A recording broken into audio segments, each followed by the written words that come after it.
Januari datang tanpa riuh, hanya menyisakan keheningan abu-abu setelah pesta kembang api usai. Malam pergantian tahun telah berlalu, membawa serta janji-janji yang kini terasa seperti utang tak terbayar, yang harus ia hadapi di lembaran kalender yang baru. Di balik jendela kaca apartemennya, Dimas menyaksikan kota yang seolah baru bangun dari tidur panjang, bergerak lambat, enggan melepaskan selimut liburan. Kontras dengan tuntutan media sosial yang seakan menuntut semua orang harus langsung berubah menjadi sosok sempurna, begitu jarum jam menunjuk angka 0. Langit pagi itu mendung, memantulkan suasana hati Dimas yang terasa berat dan tertinggal. Sebuah perasaan hampa yang selalu menyergap setiap awal tahun. Ketika kegagalan resolusi tahun lalu terasa jauh lebih nyata daripada harapan baru yang dijanjikan. Tahun baru telah tiba, namun semangat yang dijanjikan seolah tersangkut di ambang pintu 31 Desember ember. Ia merasa dirinya adalah sebuah mesin yang ngadat, membutuhkan dorongan eksternal yang tak kunjung datang untuk bisa bergerak kembali. Ia berdiri di ambang jendela, secangkir kopi dingin di tangan, sementara aroma pahitnya menguap sia-sia. Kopi yang gagal ia nikmati. Seperti hidup yang gagal ia rasakan sepenuhnya, karena terlalu sibuk memikirkan apa yang harus ia lakukan, bukan apa yang sedang ia lakukan. Dinding apartemennya menjadi saksi bisu tumpukan buku yang belum tersentuh, dan papan tulis berisi resolusi tahun lalu yang dicoret-coret seadanya. Resolusi itu, yang tadinya ditulis dengan tinta tebal dan penuh keyakinan, kini tampak seperti ejekan terhadap dirinya sendiri yang tak mampu konsisten. Dimas merasa terbebani oleh harapan yang terlalu besar, harapan untuk menjadi versi terbaik dirinya. Yang sayangnya, selalu gagal ia mulai. Beban itu bukanlah dari dunia luar, melainkan dari standar yang ia patok terlalu tinggi, yang membuatnya takut untuk mengambil langkah pertama yang pasti terasa canggung. Pagi ini adalah pagi ketiga di tahun baru, dan ia belum melakukan apa-apa selain merenung. Waktu 3 hari yang terbuang terasa seperti pemborosan besar. Padahal ia tahu, setiap detik yang ia habiskan untuk mencemaskan permulaan justru menjauhkannya dari garis start perubahan. Ia tahu, kesalahan terbesarnya adalah menunggu datangnya momen sempurna untuk memulai perubahan. Ia selalu membayangkan harus ada petir menyambar atau inspirasi ilahi turun sebelum ia bisa mengetik satu kata pun atau mengenakan sepatu larinya. Sinar mentari yang tersembunyi di balik awan terasa seperti sindiran halus dari semesta, menertawakan kemalasannya. Ia membayangkan bagaimana dunia terus berputar dan berkreasi tanpa peduli apakah ia sudah siap atau belum untuk memulai petualangannya sendiri. Tahun demi tahun berlalu, dan daftar impiannya hanya berganti tahun di kepala dokumen yang sama. Ia mulai bertanya-tanya, apakah ia benar-benar menginginkan impian itu, atau hanya menikmati sensasi dari keinginan semata, tanpa pernah merasakan pahit manisnya perjuangan nyata. Ia ingin menulis, ia ingin berolahraga, ia ingin belajar bahasa baru, namun semua terhenti di fase perencanaan. Setiap rencana yang ia susun terlalu rumit, terlalu padat, dan terlalu ambisius untuk diimplementasikan oleh dirinya yang sekarang. Sebuah kalimat puitis dari sastra lama melintas di benaknya. Kita hanya debu yang menanti angin. Sebuah pemakluman atas kemalasannya. Kalimat itu terasa indah namun menyesatkan. Seolah-olah takdirnya telah ditentukan tanpa ia harus berbuat apa-apa. Namun, Dimas tahu, ia bukan debu yang pasrah. Ia adalah manusia yang memiliki kehendak bebas, tetapi terperangkap dalam rutinitas yang ia ciptakan sendiri. Ia memiliki kekuatan untuk menjadi angin itu, untuk menerbangkan dirinya sendiri menuju tujuan yang ia inginkan. Hanya saja ia lupa cara menggerakkan sayapnya. Ia menggeser pandangannya dari hiruk-pikuk jalan raya yang membingungkan ke sudut kecil di balkonnya yang terasa damai namun kering. Di sana, ada pot bunga terakota yang sudah lama ia abaikan. Sebuah artefak dari semangatnya yang pernah membara di masa lalu. Tanahnya kering dan retak-retak, sisa-sisa dari eksperimen berkebunnya pada musim semi lalu. Tanah itu seperti cermin bagi jiwanya yang telah lama tidak ia sirami dengan motivasi dan kebaikan. Ia ingat menanam benih bunga matahari di sana, namun ia lupa merawatnya, teralihkan oleh kesibukan dan alasan-alasan yang kini terasa sepele. Benih itu mati, terkubur, dan terlupakan seiring berjalannya bulan, menjadi simbol sempurna dari setiap proyek yang ia mulai tanpa pernah ia selesaikan. Dimas berjalan mendekat, menyentuh tanah yang dingin dan keras itu dengan ujung jarinya, merasakan tekstur kegagalan yang ia biarkan ada. Ada rasa bersalah kecil yang muncul, bukan karena tanaman itu, Tapi karena janji yang ia ingkari pada dirinya sendiri untuk konsisten merawat apa yang ia mulai, ia menyadari pot itu adalah metafora sempurna untuk resolusi tahun barunya, yang selalu ia biarkan terbengkalai begitu saja. Benih semangat sudah ditanam, namun tidak pernah disiram, tidak pernah dipupuk, dan tidak pernah diberi cahaya perhatian yang konsisten. Ia mengambil pot itu, berniat membuangnya, dan menggantinya dengan yang baru, karena ia pikir yang lama sudah tidak bisa diselamatkan lagi. Tiba-tiba, mata Dimas menangkap sesuatu yang ganjil. Sesuatu yang menahan tangannya untuk membuang pot itu begitu saja. Di antara remeh-remeh tanah yang tandus, muncul sebuah tunas kecil, berwarna hijau pucat. Tunas itu terlihat begitu gigih, seolah-olah ia berteriak menantang kondisi tanah yang kering dan dingin. Tunas itu begitu mungil, hampir tidak terlihat. Namun, keberadaannya terasa sangat nyata dan penuh kuasa. Ia adalah bukti bahwa kehidupan selalu menemukan cara untuk bertahan. Bahkan, di tempat yang paling tidak terduga. Ia tidak tahu benih apa itu. Mungkin bukan bunga matahari yang ia tanam dulu. Mungkin ia terbawa angin. Atau mungkin ia adalah harapan yang diam-diam tersimpan di dasar pot. Identitasnya tidak penting. Tapi tunas itu hidup. Ia menembus kerasnya tanah yang kering tanpa bantuan. Tanpa harapan dari siapapun. Hanya mengandalkan daya hidup bawaannya yang tak terpuaskan. Sebuah keajaiban kecil di tengah kemalasan Dimas. Keajaiban itu membisikkan sebuah kebenaran universal. Permulaan yang baru tidak perlu izin, tidak perlu momen besar, ia hanya perlu tindakan sederhana untuk membuka jalannya. Hati Dimas tergerak, bukan oleh motivasi besar yang berapi-api, melainkan oleh tunas kecil yang rapuh ini, yang berjuang dalam keheningan. Tunas itu tidak menunggu musim semi, tidak menunggu hujan lebat, ia hanya tumbuh menggunakan sisa-sisa air dari embun pagi yang jarang. Ia mengambil teko air, dan menyiram pot itu perlahan, memberikan kehidupan pada tanah yang telah lama ia biarkan mati.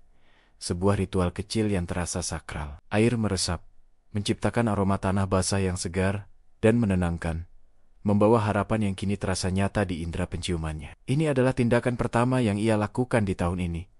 Sebuah tindakan sederhana, namun penuh makna, memecahkan kebekuan yang melingkupi dirinya selama berhari-hari. Keputusannya untuk memulai tidak datang dari seminar motivasi atau kutipan inspiratif di media sosial yang sering ia tonton tanpa hasil. Ia datang dari melihat sebuah kehidupan kecil yang berjuang tanpa suara, mengajarinya bahwa kesungguhan lebih berharga daripada gemerlap motivasi. Dimas selalu memindahkan pot itu ke tempat yang lebih strategis, di mana ia bisa mendapatkan cahaya paling terang, memastikan harapan mendapatkan kesempatan terbaik untuk bertahan. Ia melihat ke sekeliling apartemennya yang berantakan dengan perspektif baru, seolah-olah ia melihat dirinya sendiri dari sudut pandang yang berbeda. Jika tunas itu adalah resolusinya, maka apartemennya adalah tanahnya, lingkungan yang harus ia buat kondusif untuk pertumbuhan, tanah yang harus diolah, dibersihkan dari gulma keraguan dan kotoran penundaan yang selama ini menghambat potensi-potensi terpendamnya.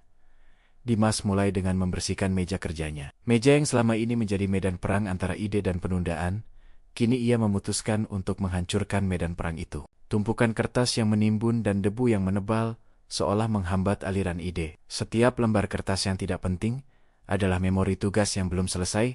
Kini ia siap melepaskan beban-beban masa lalu itu. Ia membuang semua yang tidak relevan, menyisakan buku-buku yang benar-benar ia butuhkan. Ada kepuasan aneh dalam tindakan membuang, seolah ia sedang membersihkan bukan hanya ruang fisiknya, tetapi juga ruang mentalnya dari kekacauan. Satu persatu ia menata pulpen, pensil, dan buku catatan dengan rapi. Setiap benda kini memiliki tempatnya sendiri, menciptakan rasa tertib yang langsung menular ke pikirannya yang selama ini kacau. Prosesnya memakan waktu 2 jam penuh, tetapi Dimas tidak merasa lelah.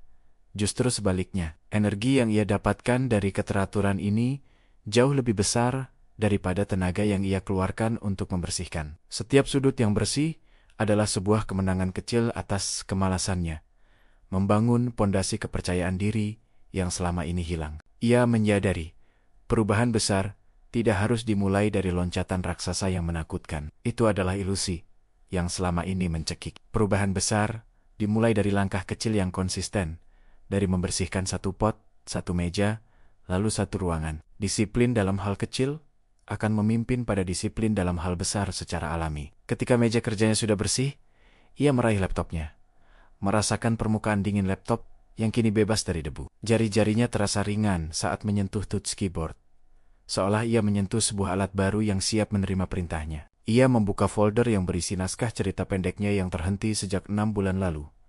Naskah yang selalu ia hindari karena rasa bersalah. Naskah itu berjudul Hujan di Tengah Kemarau, sebuah kisah tentang harapan yang sulit ditemukan di tengah keputusasaan. Ironis, batin Dimas. Ia menulis tentang harapan, namun ia sendiri kehilangan, terperangkap dalam kemarau kreatifnya sendiri. Ia membaca ulang paragraf terakhir yang ia tulis. Kalimatnya terasa kaku dan mati, mencerminkan kondisi jiwanya saat itu. Dimas menarik napas dalam-dalam, menatap tunas di balkon yang kini disinari cahaya matahari sore, mencari inspirasi dari ketangguhannya. Ia mulai mengetik, tetapi kali ini tanpa beban harus sempurna.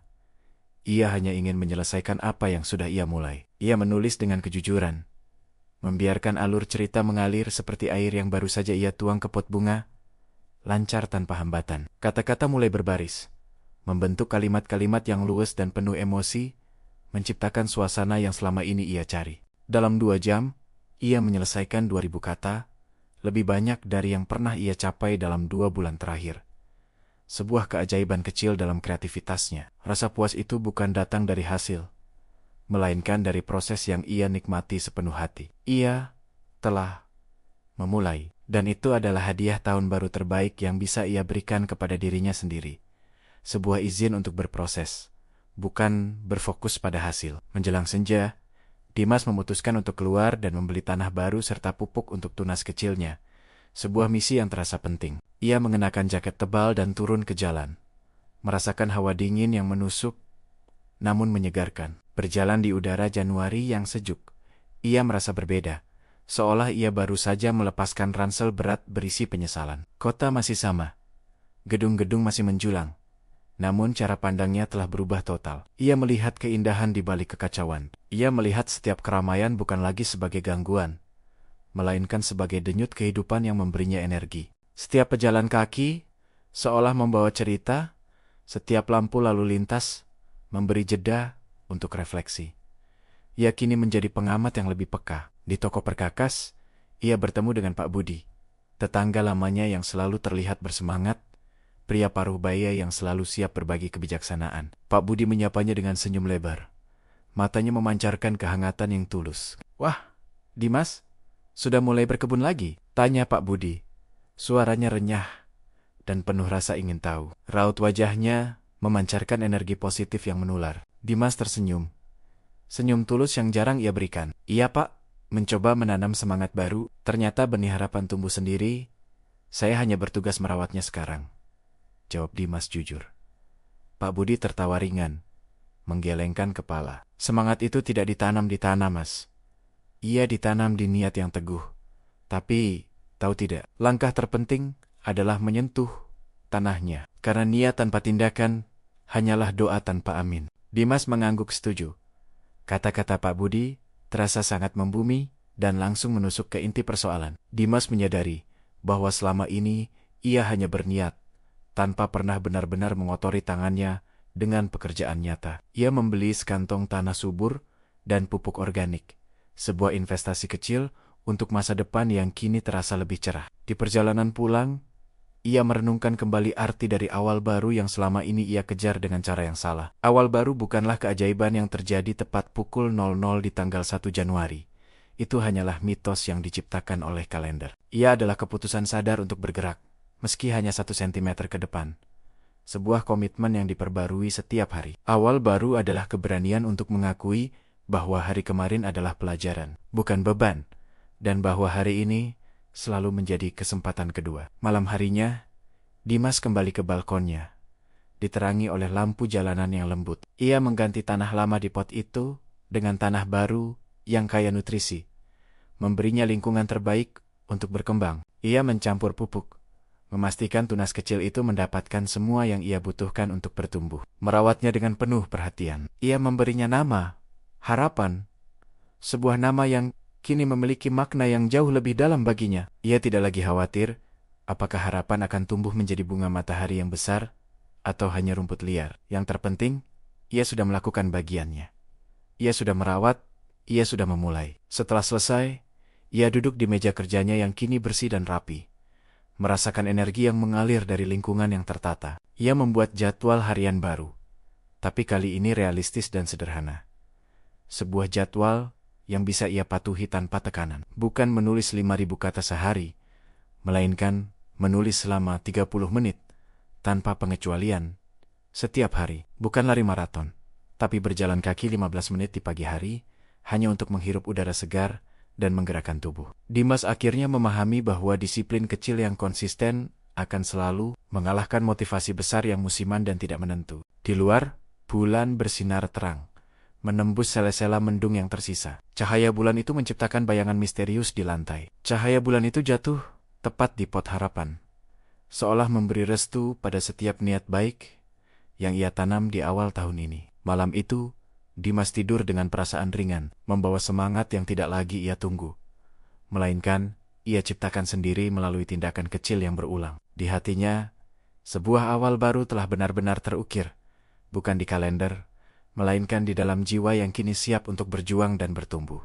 Kisah Dimas adalah kisah kita semua. Kisah tentang perjuangan melawan penundaan dan mencari cahaya dalam kegelapan diri sendiri. Ini adalah pengingat bahwa tahun baru, musim baru, atau awal baru lainnya bukanlah sekadar tanggal di kalender, melainkan kondisi mental yang kita pilih. Semoga tunas kecil harapan Dimas menginspirasi kita untuk memulai langkah pertama, sekecil apapun itu. Jangan biarkan ketakutan akan kesempurnaan menghalangi Anda untuk melakukan hal yang benar-benar perlu dilakukan hari ini. Ingatlah, setiap cerita besar selalu dimulai dari satu kalimat, dan setiap perjalanan panjang dimulai dari satu langkah. Kekuatan bukan terletak pada seberapa jauh Anda melihat ke depan, tetapi pada seberapa kuat dan teguh kaki Anda melangkah sekarang. Saatnya kita menanggalkan beban tahun lalu dan menyambut setiap hari sebagai lembaran baru yang bersih, penuh kemungkinan yang bisa kita wujudkan dengan tindakan kecil yang konsisten. Jika Anda terinspirasi dengan kisah Dimas ini, jangan lupa untuk like,